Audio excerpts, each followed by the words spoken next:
joint meeting along with the Colleton County School Board to order at this time, Monday, July 15th. We're at the Low Country Regional Airport. At this time, I'd ask Councilman Tripp if he would do our invocation and we stand for the Pledge of Allegiance. Heavenly Father, we thank you for this day, Lord, and we ask you to be with each person who is here today and as the council, our county council and the school board. Make a discussion we'll have a discussion on the millage increase. May you watch over us and give us wisdom to make the right decisions and bless each one this year. All these things I ask in your holy name. Amen. Amen. I pledge allegiance to the flag of the United States of America and to the republic for which it stands, one nation, under God, indivisible, with liberty and justice for all. For our roll call, and I apologize, please be seated. Roll call, Dr. Flowers, Councilman Tripp, Here. Councilman Barron, here, Taylor's here, and I believe Chairman Murdoch will be on the way for the council, and I'll pause for the school district to call their meeting to order at this time. Thank you, Mr. Taylor. And at this time, I'd like to welcome all school board members as well as county councilmen to our meeting. This is a joint meeting, so I will call the Colleton County School District Board of Trustees meeting to order. And note that we have all board members present. Ms. Simmons is not present. I'm sorry, the two board members not present, Ms. Simmons and Ms. Jones. Thank you, Mr. Taylor. All right, so moving on. We certainly are pleased to see this body come together. We've been wanting to see some conversation between the two so we can talk with each other and not at each other or about each other. And so I want to welcome at this time, I guess there were some questions from the council members maybe, and if they want to, from the county, express those, and then we'll hear from the school district if you want to go in that order. Sure. That'll be fine. So you have some things you wanted to bring forward?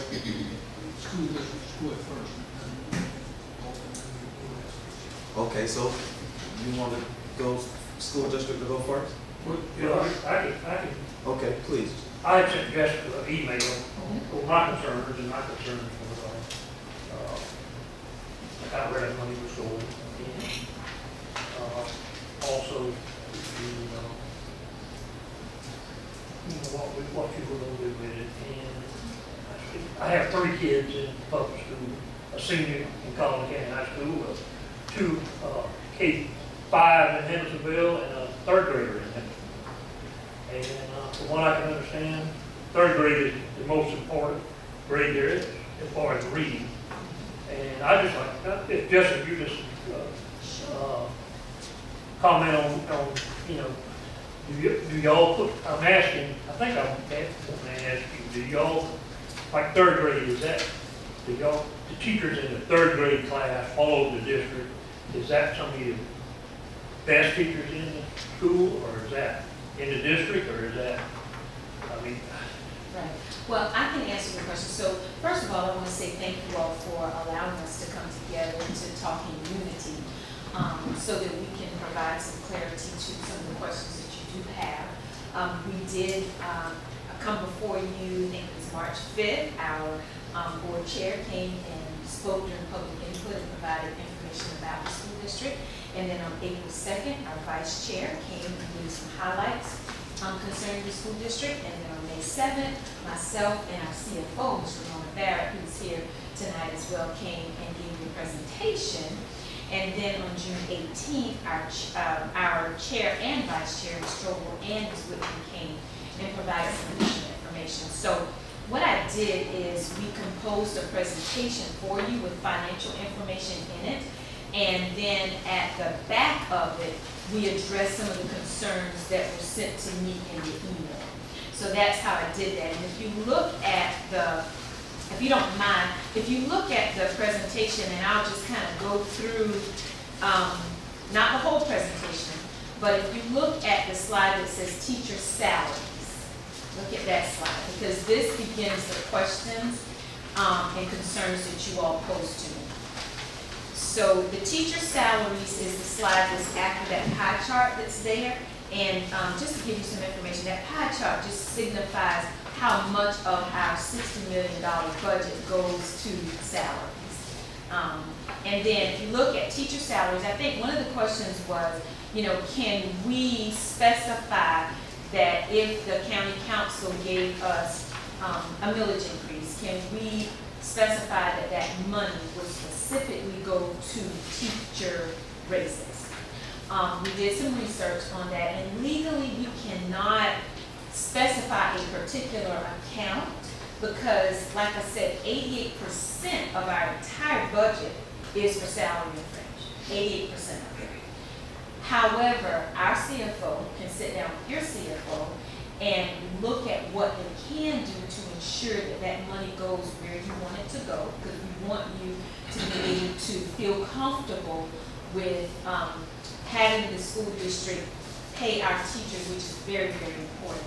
But our CFO can sit down with your CFO and make sure that what they are doing is in line with state and federal guidelines.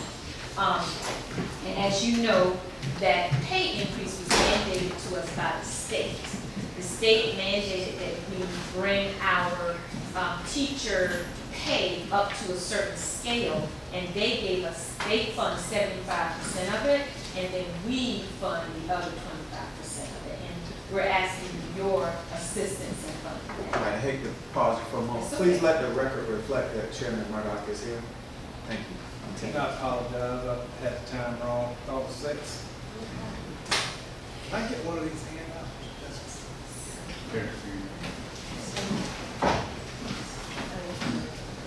And we're on the slide, Mr. Murdoch, that says teacher salaries. Yeah. So that was one of the main concerns, I think, that was shared with me, and I wanted you all to know that, you know, we are very good stewards of our funds. Our CFO has done a really good job of making sure that we've had clean audits for the past, how many years? 16 years. Yes. And we have a very good bond rating as well. So we want you to know that, you know, them working together to work that out will make sure that we're following state and federal guidelines to make sure that those funds are used for teacher salaries. Okay. And then the next slide, there was some concerns, and I'll get to yours in just a minute, Mr. Tripp. I just wanted to kind of go through. So the next concern was about student discipline concerns. I just wanted to let you know that we do have 2 alternative settings for students who may have some behavioral challenges. We have one that's called CAS, which stands for Colleton Academy for Success, and that's the alternative setting for our middle and high school students. We have, it's fully staffed. We have a director there, his name is Mr. Ron Yeomans. Mr. Yeomans has been an assistant principal, he's been a principal, not only in our district, but another district as well. And he's doing a really great job this year as the director of CAS. We also have a new program that we just started this past school year called Impact. And that program is for our elementary students who may be having some behavioral challenges. Now, there's a process for how you serve, how students are served in those programs. You know, a teacher or, you know, staff member might say, you know, this child is really having behavior concerns, you know, I want them out of class, but it doesn't work like that. We have to go through processes based upon something called MTSS, which is multi-tiered system of support, which is a mandated program that we have to do through the State Department of Education. So basically, it's where you provide tiered support to a student. So if one thing doesn't work, then you try something else. If that doesn't work, then you try something else. And if that doesn't work, then you may want to try placing that student in an alternative setting where there's fewer children. You know, he or she can work better within smaller groups. And we also have virtual settings for some of our students as well that may not be able to function in a regular school setting. This coming year, I'm just happy to announce that we do have a partnership with an organization called the Behavioral Alliance in South Carolina. And that partnership will allow us to get good professional development to help support our teachers in dealing with some of the behavioral challenges that they deal with. And I don't want you to, and I'm not saying that, oh, our school district, as far as our student behavior, is just squeaky clean and kids are, you know, do everything right. That's not true, because they're children. And children are going to do things that they're not supposed to do. But it's our job as adults to guide them and show them the right way. And I really am excited about this partnership with the Behavioral Alliance, because it'll help us provide that extra support to our teachers.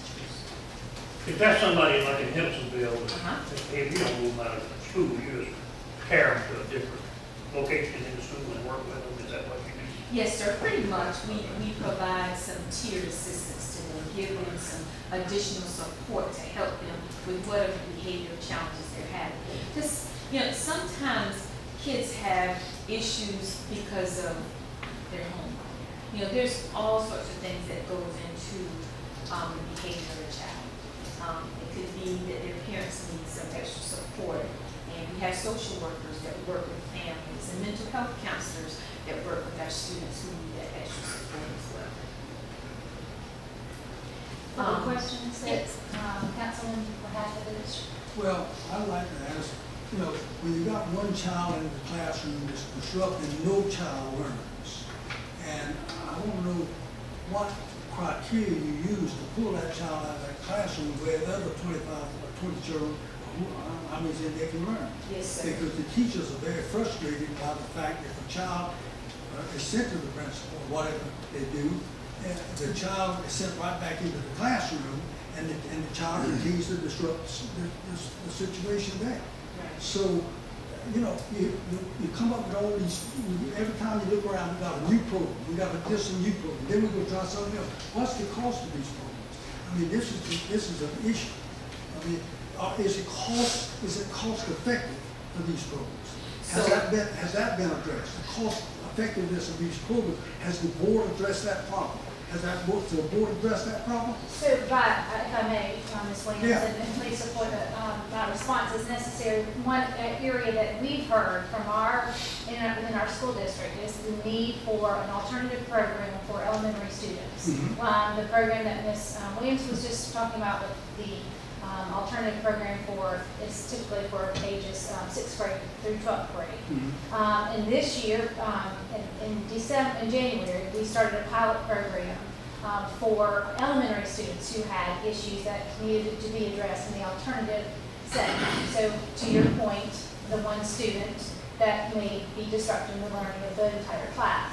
And so that program was piloted this spring, and will work in full implementation this upcoming school year. So, to address your concern about the funding, we feel that it is a wise investment to begin to address the elementary program, or elementary students who need additional help. But also, we're regulated by the state. And so, as Ms. Williams described, the MTSS programs, you know, there are certain systems in place, and I'm looking over at Dr. Durban too, that we have to, you know, we cannot just take a student who may not be meeting behavioral expectations and move them to an alternative program. We have standards regulated by the state, and that's what we do. And so we now, though, have that alternative location. It is housed within one of our current facilities, so it's not like we're opening a new building. It is utilizing the space we have, utilizing the staff we have, and using it in an instructional way to better the students. How many seats, I'm sorry, go ahead.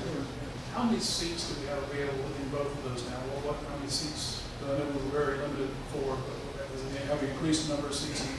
So in our secondary program, middle and high school, I think we have about 45 to 50 seats available there. We have less seats available in our elementary program. However, our goal is to grow that program. And as Dr. Flowers talked about funding, you know, we have to be very conscientious about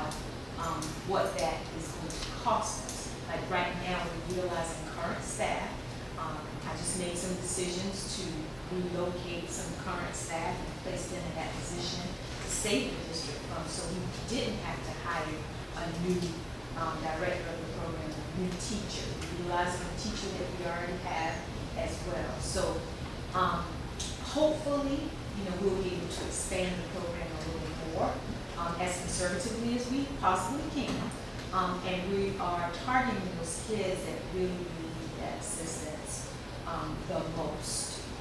The discussions I've had on this were, even when we were going into schools trying to do food donation and trying to get involved and involved in this, the teachers, I can say it now, he was on here, one of the principals, said we probably need 120 seats for the high school kids alone to get it where we can teach properly. And these kids need help. It's not always behavior, it's different learning abilities. So we all know that stuff. And then I'm glad to hear so that was a big problem. So if we invest in one of those areas, teacher salaries, or invest money there, that's good to hear, because that's one of the key things that's causing. And that was actually some of the teachers that have left. The one that left this year from middle school that I ran into the other day, she said that was one of the main reasons she didn't feel she had the support or the ability to teach in the class. And so I'm glad to hear that you're expanding that and bringing it to elementary school. In the elementary school, is that alternative setting? That's not just for, is that for kids that are up to reading level, or are we taking them out there at reading level, or is that strictly for other issues? You can be used for that as well? So academics, at this point, we're utilizing for behavioral issues. So for academic issues, we have other supports for that, and I know that was one of your concerns, Mr. Tripp.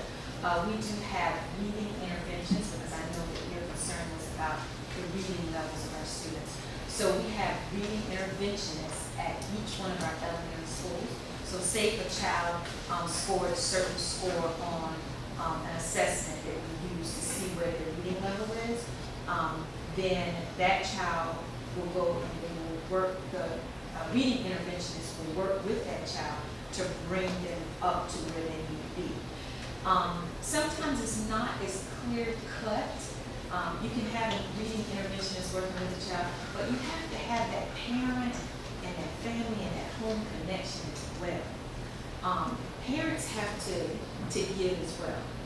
Our teachers give, but our parents have to give. I can tell you a personal story. When my son was in school, he had some difficulties with reading, but I did my part as a parent to make sure that he was reading as he was supposed to. I went out and I bought Hooked on Phonics, because that was a very popular program back then. So parents have to do their part. We've also instituted a new curriculum. We started this about 2 years ago. It's called Open Court Reading. And Open Court Reading is based on the science of reading. It talks about how your brain learns to read. And so we've been utilizing that, which has great support from the State Department of Education. It goes along with some professional development they have provided for us free of charge. You don't have to pay for it. Actually, the State Department pays the teachers for going through it. It's called Letters. And it teaches kids phonemic awareness and phonics, and it just goes back to the grassroots of how we learn to read. Because, in education, and I'm sure in other things as well, it goes through phases, and, you go through this balanced literacy phase, and then you figure out, kids aren't really learning as they should, utilizing this model, so then you gravitate back to the basics. And I think Open Court is the basics, and I think we're seeing some gains in our reading comprehension. And we're going to continue, because anything that you want to see growth in, you have to implement for at least 3 to 5 years. You're not going to see that growth your first year, your second year. You've got to do it with consistency and with fidelity for at least 3 to 5 years. So we just hear stories. We don't think that's so hard, but we hear of kids in 8th grade reading on the 3rd grade level. And I know it's going to be tough to get them where they should be, but these 3rd graders, like my granddaughter coming in the 3rd grade, she struggled, but y'all did get somebody in to help her, and we try to help her also. But if they leave out of 3rd and 4th grade and they can't read, you're not gonna do anything. You know, statistics, I read a statistic somewhere that said that if they can't read when they come out of the third or fourth grade, they most likely will drop out before they ever get through school. Right, and you're exactly right. The State Department actually has a program called Read to Succeed. And they have, there's different regulations that we have to go by to make sure that students are reading on grade level by the time they reach third grade. And if they're not, then there's specific things that we have to do as a school district to help them get there. What percentage of the children are not reading on third grade level? So I don't want to give you wrong information. So we'll have that information, that's very important information, Jessica. Well, I don't want to quote a number and it's not the right And number. it also is, and we have to keep our discussion, and we can provide that information, Dr. Flowers, to you at a later time so that we can give you the correct information. But to the relevance of our discussion, which is the mill increase, and understanding what that would go towards, it is truly to benefit, you know, for the salaries that we are underfunded by the state, by the requirements, the mandates from the state that are saying, from the state legislature, that have increased all increments of ourselves, of our certified staff. And so they're only giving us 75%. We've shared that information before. And, you know, relevant to the question Mr. Tripp brought about, and that was, you know, where are our quality teachers? When we try quality teachers, we're constantly trying to recruit quality teachers, not dependent on a specific level or a subject, but throughout the district. So, you know, we can't favor any one area. We're trying to recruit quality individuals. And in order to recruit quality individuals, we need to pay them. And so this is a major hit for our district to not have the funding, but to have the requirements from the state. And so if we look at our neighboring districts and what they're doing, and we've provided this information to you before as well, but our current teacher salary, beginning teacher salary is $47,000, and it's lower than those around us. You'll see that Beaufort is at 51. Charleston School District is now paying a beginning teacher $56,000 a year. It's the highest salary in the state for any beginning teacher. Berkeley at 52, Dorchester 2 at 49. What I would like council to understand about these teacher salaries is that those districts are receiving the same amount from the state, on the same formula at least, that our district is. How are they able to provide additional funding for these higher salaries? They receive the local revenue. And that's what we have come to council for requests and a higher increase in school operating millage. The school operating millage is how we pay our teachers. And so with these mandates from the state and the lack of funding, that's why we need an increase in local revenue. And that's why we need help from county council and our area in general. The entire county needs to understand that we cannot recruit the quality individuals, Mr. Tripp, that you want for third grade and we need for every grade, unless we have the funding. Well, I know that, but what I was just saying is, I didn't know, you know, if third grade is an important grade. And I know all of them. Yes, sir, every grade is. But that's the grade where they do a lot, you know, where reading is so important. Then, to me, you know, me personally, I'd rather have a teacher that's sales in that category.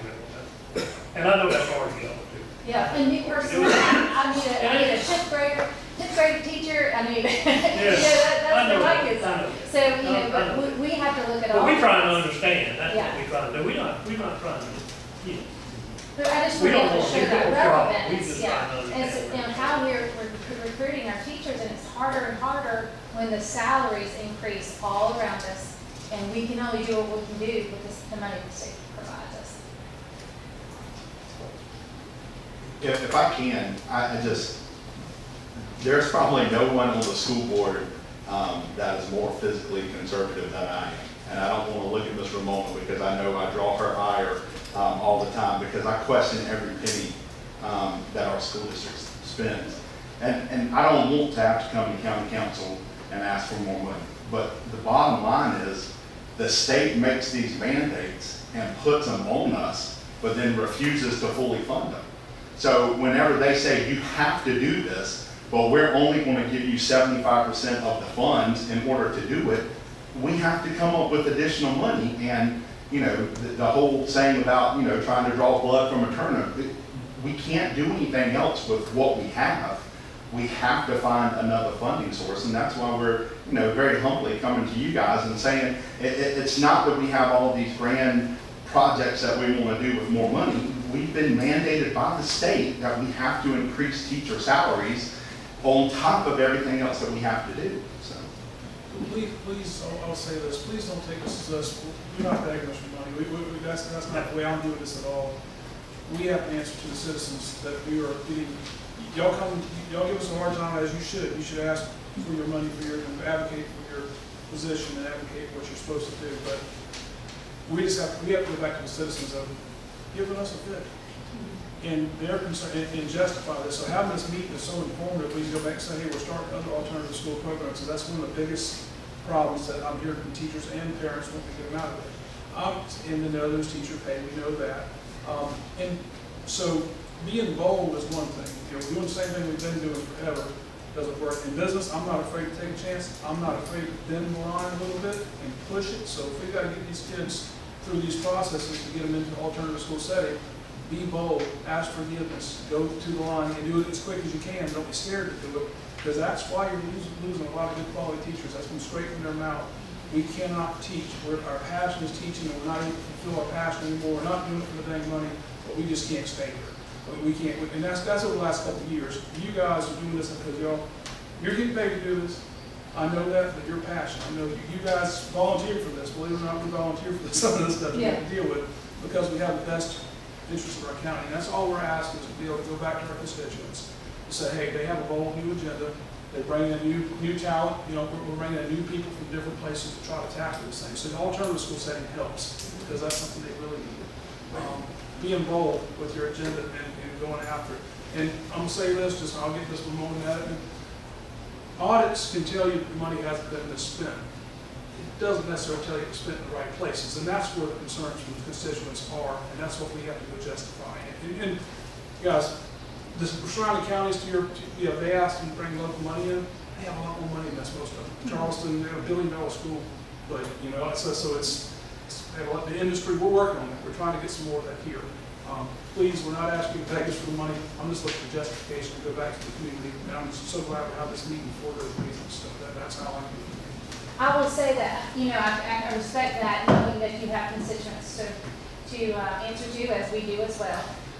You know, and that we find it to be a wise investment experience. And we need to invest in our kids, because if we don't invest in our kids, then we'll be investing in ways in which we will have to take care of them later. And so for the management of the county, we find that this will be a wiser investment. We want to be able to prove that we can take a student and make them a wonderful, productive citizen. We know too that council has considerations for all different types of taxes. Taxes in lieu of that you have to consider when businesses come to town and industry. We, as a school district, cannot obviously, that we get no school operating millage when industry comes to town, and the taxes aren't assessed from that industry. So that's why the mill increase for school operating is important for you to consider. If you're going to give tax breaks to that industry, know that that does not benefit our district, and so this is the way in which we can increase the revenue for our schools. And to dispel that perception, they may not come if we give them a tax break. We're taking something we're getting no tax revenue and bringing in a couple $100,000. That money later can be invested back into the school in joint partnerships. So that's why some of those fee in lieu of taxes. People look at that the same way some of our funds can spend money on this, but we could spend on anything else because it's dedicated. We had that conversation before. It's earmarked for that. We have to spend it. Understood. So those fee in lieu of taxes actually attract businesses, and we're being very selective about what we let come in. Make sure it's the right one so that we can have more tax revenue to actually spend hopefully in the future on some joint ventures to invest in our children. So. Appreciate that. And I do think that's one of the reasons that the conversations are important, to understand what you do for the attraction of businesses and what we can do to help fill those jobs. That's the partnership that we have as county and school district. A question that I have is how much, if if the council continues to consider a mill increase considered on the table as 2.5 mills, how much will be assessed? What is that amount per individual? Do we have that information? You're talking about on the taxes on a home?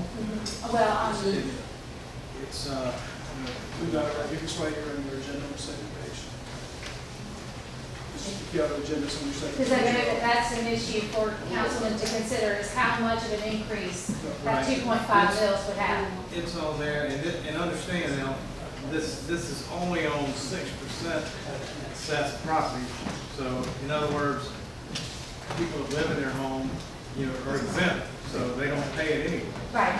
So this is on the 6% residential property, but it's for a $400,000 home. It is this the value of 1 mil? That's 1 mil, right? So you multiply it by $24 2.5. increase per mil. 600,000 is $36, 848, and $1 million home is $60 per mil. And then the vehicles, if you want to look at that, $30,000 car is $1.80, $40,000 car, $240, $50,000 car, $3. We look Thank you for that information. we look at that sometimes, and we had this conversation amongst ourselves a little bit. Well, if they've got a second home, they can afford to pay the extra. That's not the case in those times. Some of these people work their tail off, have a rental home, like my mother, and it helps buy her groceries to put on her table. We got a little bit of rent coming out of that, and she doesn't charge enough, I keep telling her that. But she depends on that to buy her groceries with. So it was an investment. She didn't put somewhere else for her retirement. They put it into that. So this does tax them on that. They have to pay that out of their grocery bill, their gas bill. The school district is having to foot the bill as well. So it's palatable. But I've heard that argument. Well, these people have second homes, they can pay it. That's not always the case. A lot of them are depending on that for their grocery bill as well. So that's why we have to answer to them. And that's why this meeting is so So important. rental property is taxed too. Yeah, it's taxed at 6%. And that's mostly what these are. And Right? agricultural property, that's good. Pardon me? No. Please. Not Agriculture. I've been pretty quiet. I am in support of a millage increase. I did demonstrate that at our county council meeting. $47,550 is the median income for the county. And that's the starting salary for your teachers. When they get a pay increase, it's going to bump that up 3% for this county because they hire most of the people in the county. The fact that the state is requiring us to give our teachers a raise means we haven't been paying them enough as a community. It's a county problem. It's not just a school district problem. The kids from Greenville this week, they're in Europe right now. They're in Europe because their families have the money to do that. And the people in the community support the schools. That's why they have other options and things they can do. They have a house on the lake, one in the mountains, and one in the city, and one in the country. So they can do that. This is a rural community, and we all have to work together in order to make sure our teachers feel respected. To go in here, it could seem like a hostile situation leaving work. Do I want to go in today? And you're only making $47,000. That's a drop in the bucket. And we as a community, we have to answer that. It's not just the county council, not just the school district, it's a community. It's business and industry. It's everybody has to say, are we doing what we need to do to make sure that we can provide a high quality education for every student to get it? And this is a simple question. I mean, $24 is not going to break my back. Not mine, but I mean, I can't answer for somebody's mother that has an extra house or something like that. I'm just saying, the average person with an $800,000 home can afford $64. Well, and those individual situations are, have to be considered. But what we're asking council and county to consider is not just the individuals that it affects, but the everyone's that it affects. We think that a rising tide is going to raise our ships. So, I'm not trying to come down on anybody. I'm just saying, as a community, if a family can take care of their children, the state's not interested. But as soon as there's abuse in the home, the state's coming and they're going to have a voice. If the non-custodial parent's not paying the money, the state's going to come in. And when the state's coming in to tell us we're not doing something, that means we haven't done it on our own.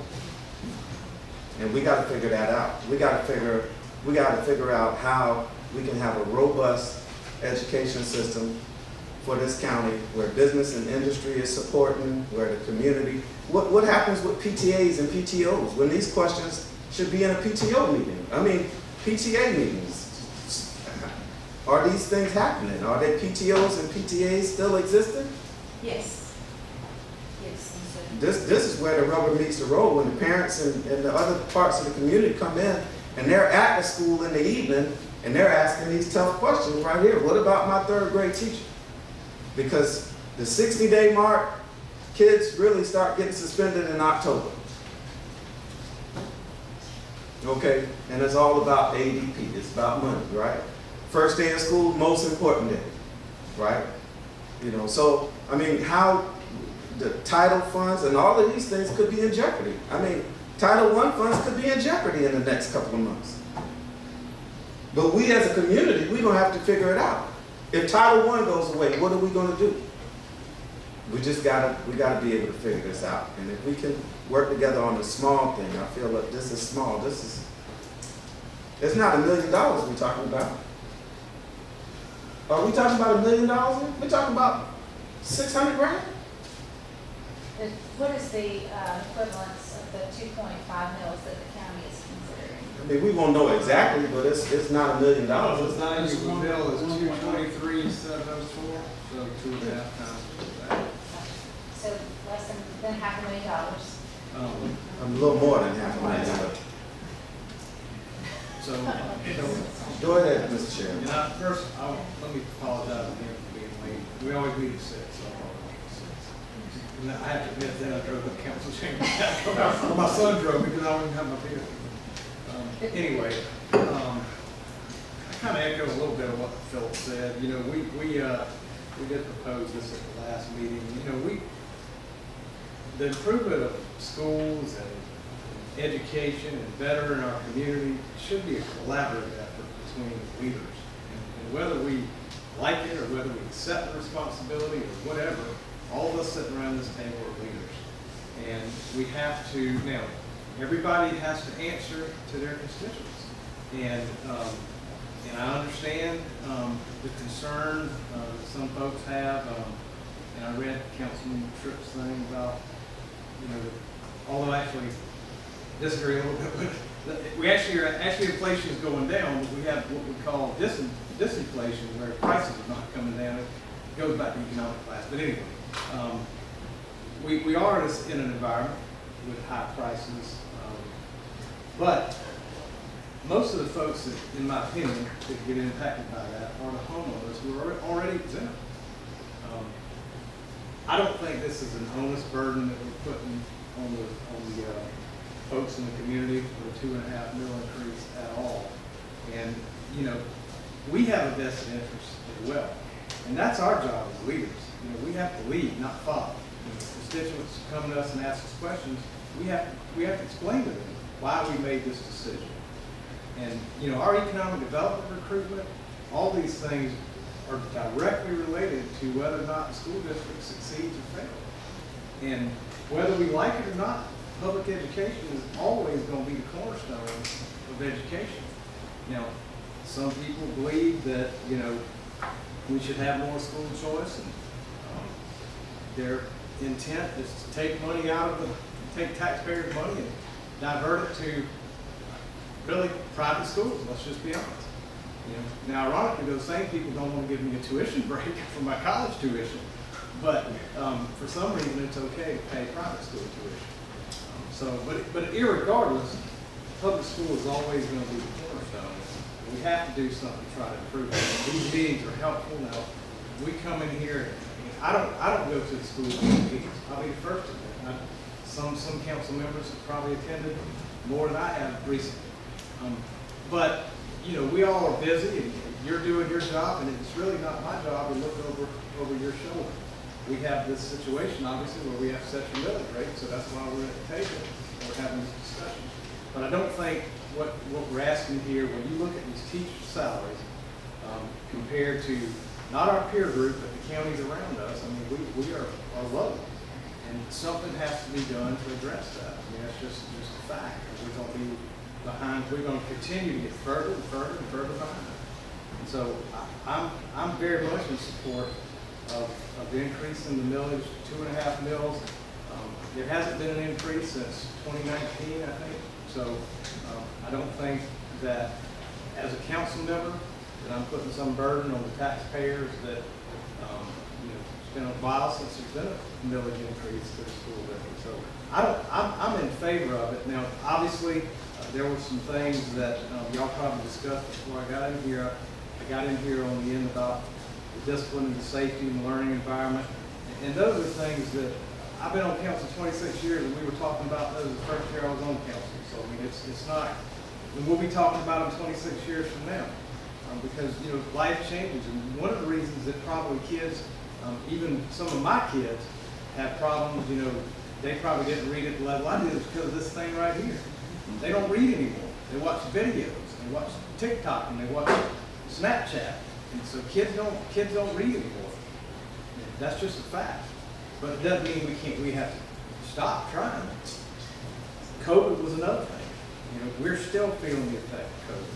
What I mean by that is kids got behind in COVID. And some of those kids are going to graduate, they're going to matriculate through school, and they're always going to be behind because of COVID. And that's going to be perhaps a lost generation, frankly, that's going on across the entire United States.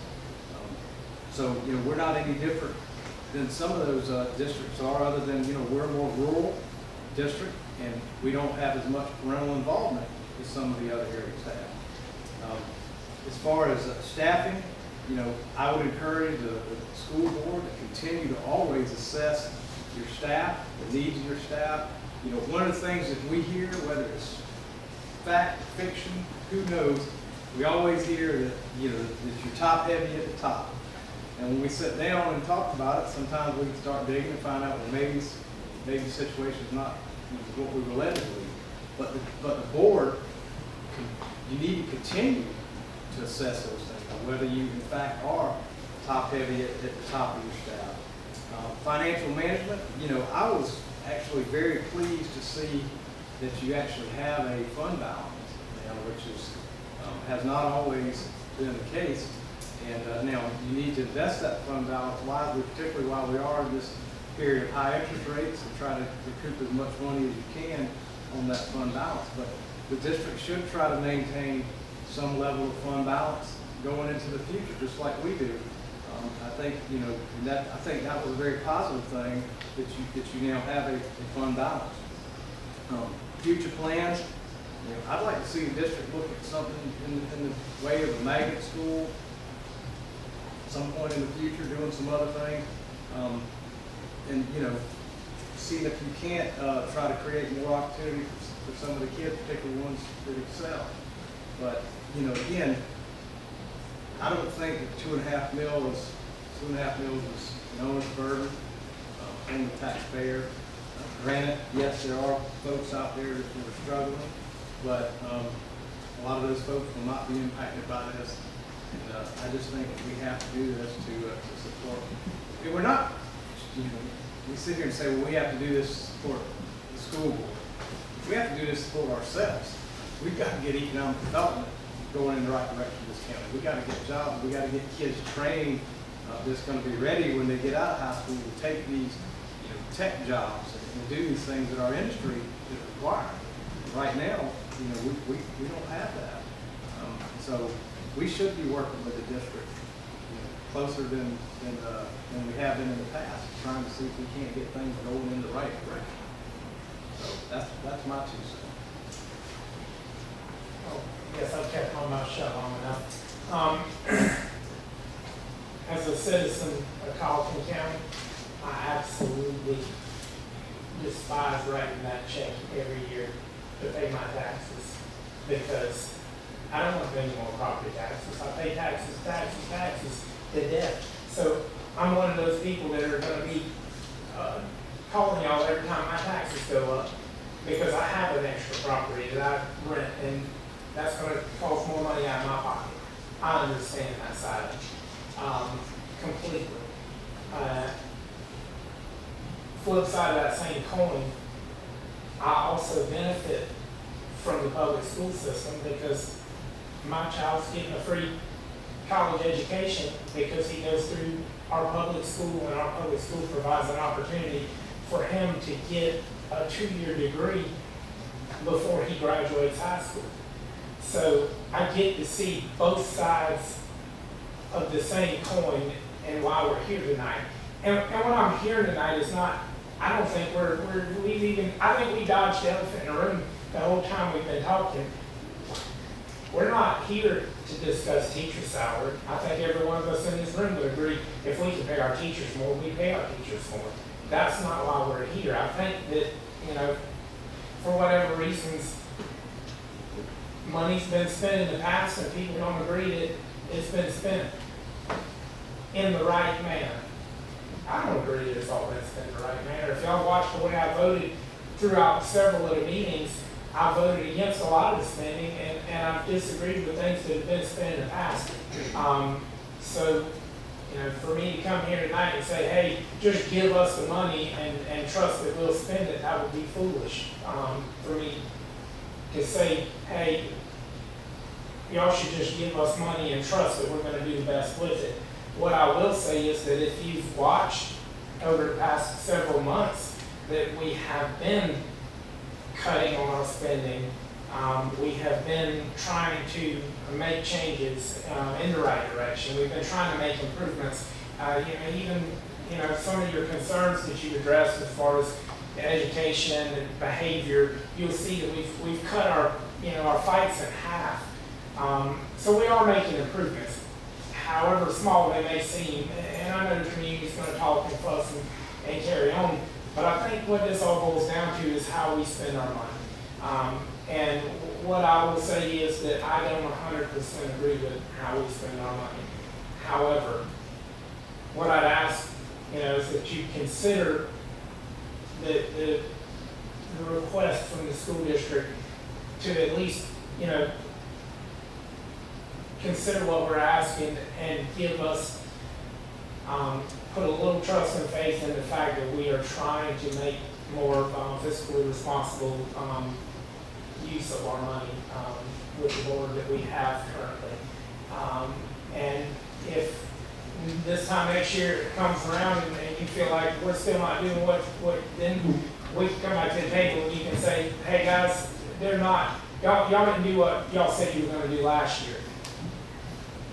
I can't answer for what was done in the past. I can't tell you why that money was spent in the past, the way it was spent, or the way it's been done in the past. But what I can tell you is, moving forward, we're trying to use our money the best we can. And, I feel like we've made leaps of improvement in a short time.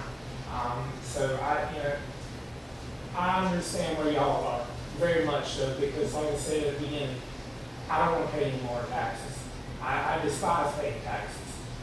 But I also do see the benefit as a citizen and as a product of the public school education, where I am now and where in hopes my children will be, to be able to get that education, get a free college education at that, by going through our district. So. Let me say a couple of words. Talking about teachers going out of town to work, and I've talked to a number of them, I treat a lot of them, and they get a higher salary in another county, but by the time they drive there, and they drive back, and they got 2 or 3 more hours of time involved, and also, that's a wash. I mean, they're not making any more money. They're going out because they feel that they're not supported in their classroom a lot of them, and they just feel that they are frustrated. They're very frustrated about it, and so they walk because they just feel that they're not being heard. And I hear this all the time. And of course, that's one of the issues that they say that these other counties pay more money. Sure they do. By the time you look at the bottom line, the teacher's not making as much probably, but by the time they drive and use their car, they use that extra 2 or 3 hours a day, they're not making as much money really. The other thing is that, as you know, once you put a tax on it, that's a permanent tax. I've not seen any taxes go down since I've been on county council, but from 26 years. Taxes and death are permanent, and taxes are more permanent than death because they tax you after you die. So that's why people are very reluctant to approve a tax increase, because they know this, and they know that once we put it on, don't care what happens, people, what entity it is, that's what will come off, because they will find a way to spend more money every year. So this is the thing that this is what we hear. This is what I've always heard, and it's a fact of life, no question about it. So when we put a tax on it, we have to have a lot of conversation about it. And we have to make sure that we justify to our constituents in the county. It's very important that we do this. And like I said, once it's on, it's a permanent tax, and it doesn't go away. If you have 1,000 less students next year than you have this year, that tax rate will still be there. You see what I mean? You all lost 300 some students from last year to this year. So how many are you going to lose this year to next year? So that's another thing that people are asking also in the country. They ask, well, they got less students, they want more money. So this is the questions we have to answer to in this. And you're going to have to answer to too also. As school board members, you need to be answering these questions. And so these are issues that are permanent issues, that are big issues, just like Steve was saying. We all want better education for our children in this country. Everybody does. But they got to learn to read and write, and they got to have to learn arithmetic. And the basics, a lot of times we feel have been forgotten because of all the quote programs in quote. But those are basic things that all children have to do and have to learn. And if they don't learn that, they're not going to be worth a damn in the workforce. And that's what and that's our hands are tied. These children coming out of high school can't even fill out an application on direct ground. I know, I'm helping come in my office. And so it's not just one, it's across the spectrum. And this is what people look at, and this is what the questions that they have of the board. This is board responsibility. Board responsibility. It's not administrative responsibility. This is board responsibility. Understood. And we do answer those questions. And that's what you got to look at. And you got to look at also administrative too much administration. Every bureaucracy adds to the administration. All keep adding. So you all need to be really critical and look at it with a stance of any administrative position that they want. Because this is something that's very important. Because when you've got an administrative person, they're not in the classroom. You need to put the money in the classroom where it needs to go. When you're talking about, you said before, you don't have any control of that. As a board, you need to have some control of that. That's your responsibility to put the money where the rubber meets the road, and that's in the classroom, not in the administration, in the classroom. So you need to learn that you have the responsibility to put that money there, not have somebody else tell you where to put the money.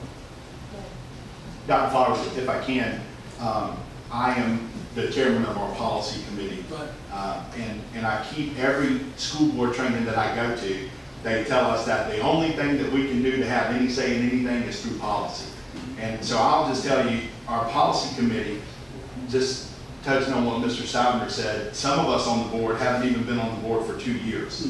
But there have been lots of changes in the time that we have been on the board. And just from our policy committee standpoint right now, we're looking at our PDP, our progressive discipline plan, and we've had talks about that, about how we can tighten those things and not have so many chances that we get to the, as soon as this child disrupts, we figure out a way to stop that and stop it from, like you said, impacting the other 20.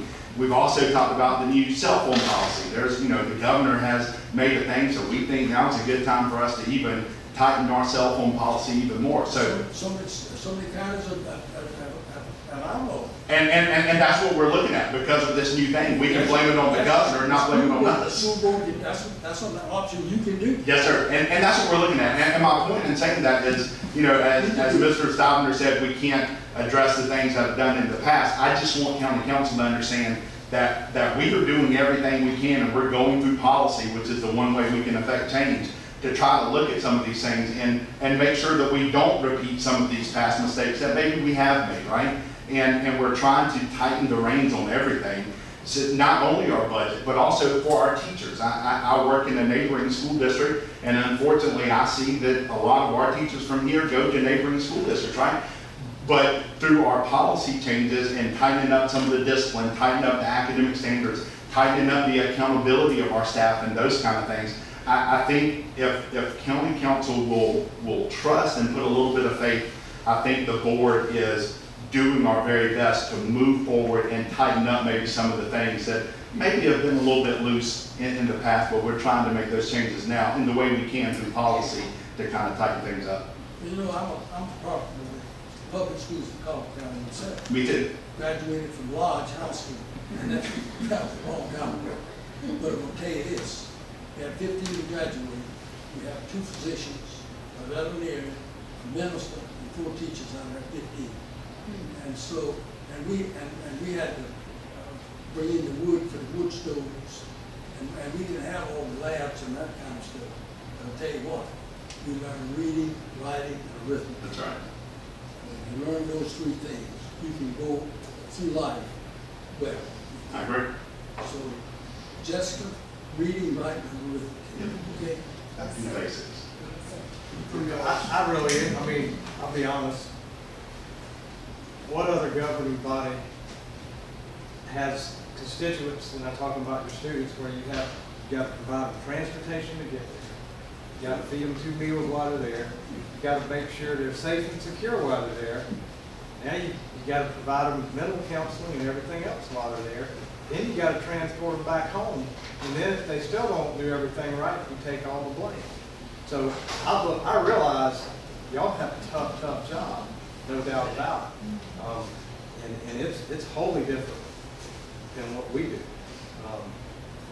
But you know, we definitely need to work together.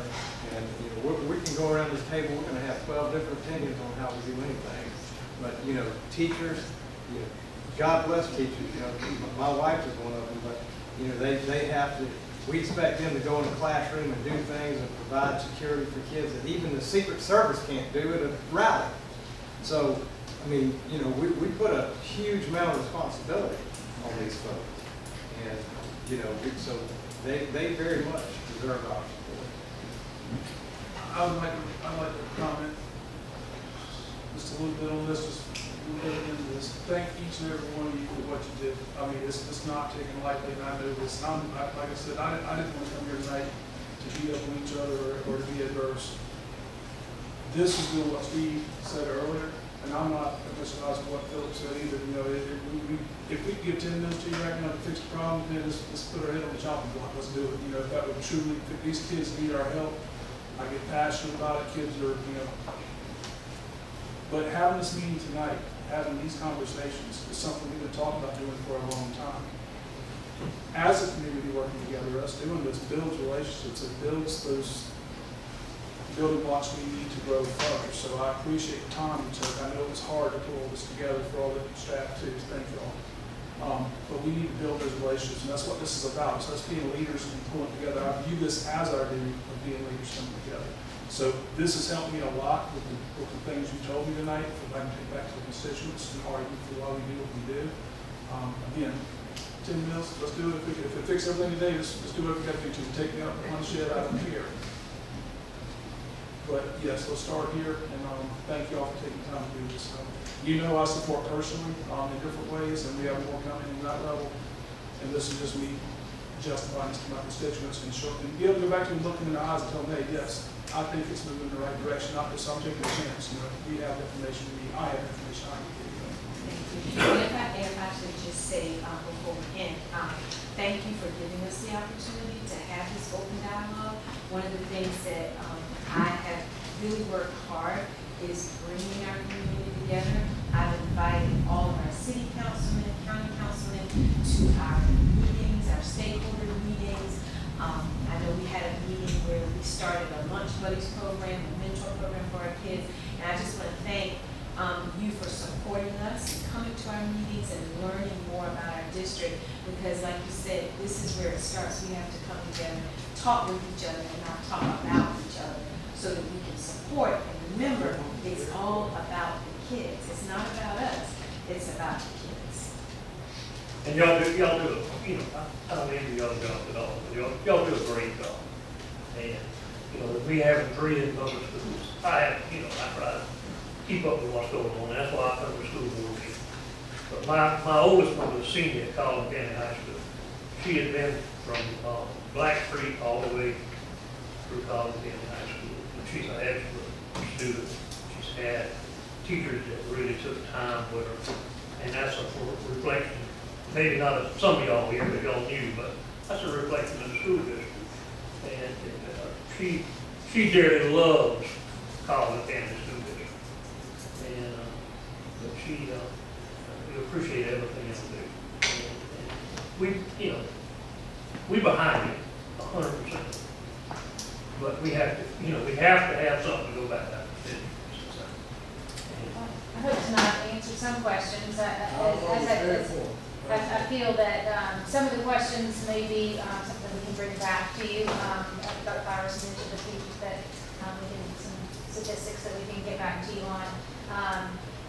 I think the focus as we move forward, and we are asking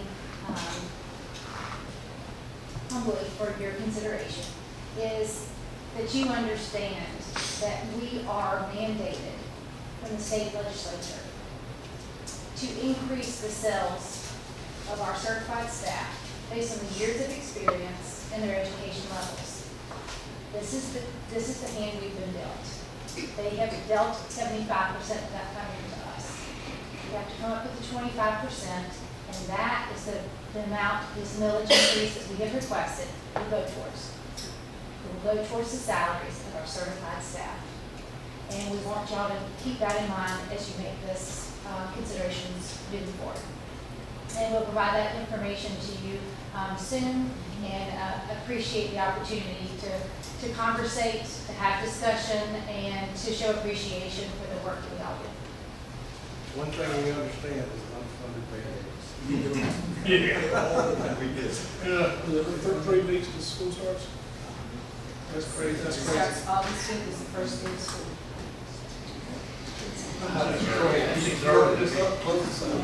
We should go after Labor Day. We don't have any matters for executive session, no legal advisement or anything, so at this time, I entertain a motion for the county to adjourn.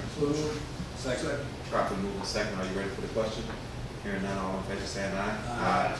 Any opposed, say nay. The ayes have it, motion is carried. We stand adjourned. At this time, I'll entertain a motion that the Colleton County School District Board of Trustees entertain a motion that we adjourn. Make a motion we adjourn. Motion made and seconded. Is there any discussion? All those in favor, please signify by raising your right hand. We also now stand adjourned. We thank you very much. Thank you.